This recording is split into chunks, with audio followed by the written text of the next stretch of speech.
Thank you, Sarah. I remind you that you can find all the poems and texts in this little book. That's on sale over there for $10. There's some beautiful pictures in it.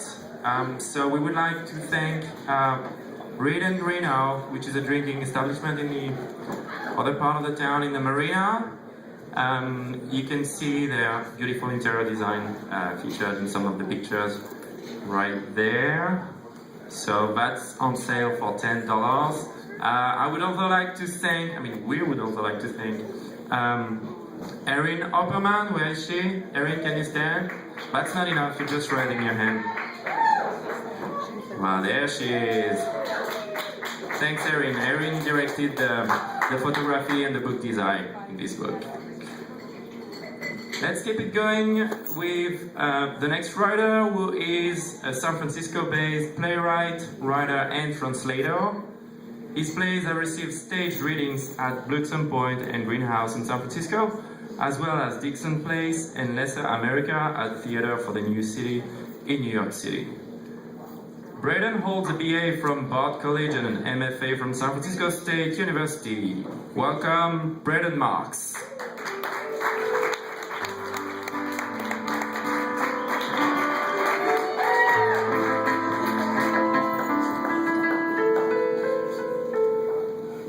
Hi.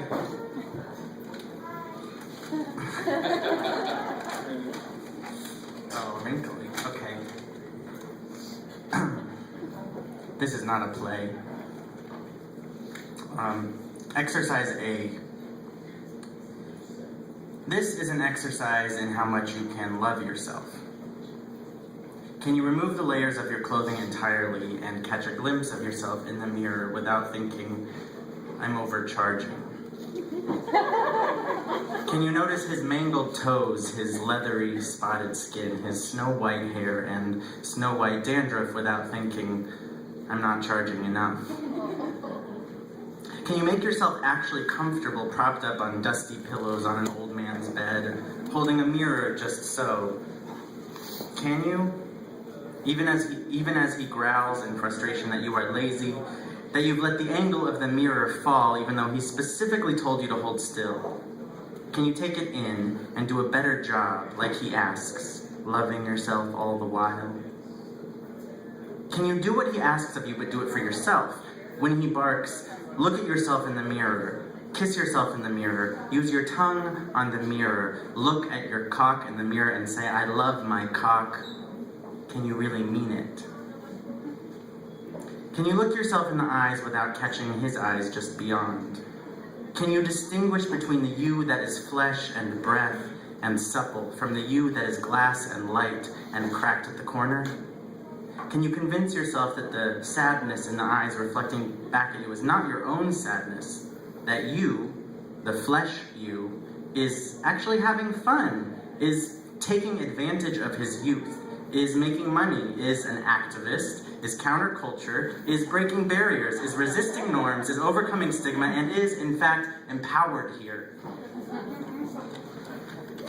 Can you love yourself so much that you really do want to fuck yourself?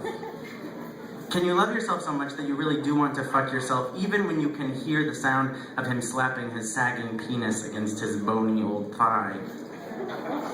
Can you continue to believe that you are taking care of yourself even as you watch him masturbating as if he were still able to achieve an erection?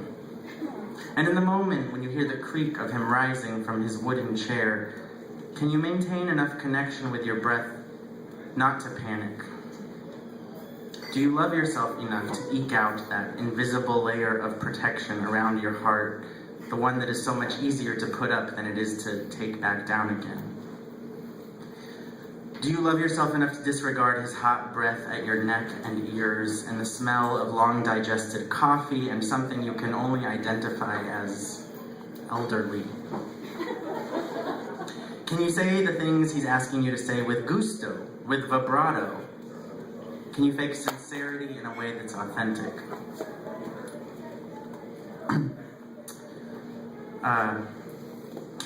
Do you love yourself enough to act, to perform, to get into it for his sake, and more importantly for yours, And when you feel his rubbery, dry lips and wet, prodding tongue knocking at the door of your most private opening, can you smile just a little? And do you love yourself enough to speak up at the moment when you begin to doubt how much you love yourself? Do you love yourself enough to say, "Stop, I never agreed to that"? Do you love yourself enough to bear to watch him recede to his chair and to know exactly what shame looks like on the face of a man nearly 3 times your age? Do you love yourself enough to stop staring at his worn collar and missing 3rd button? Do you love yourself enough?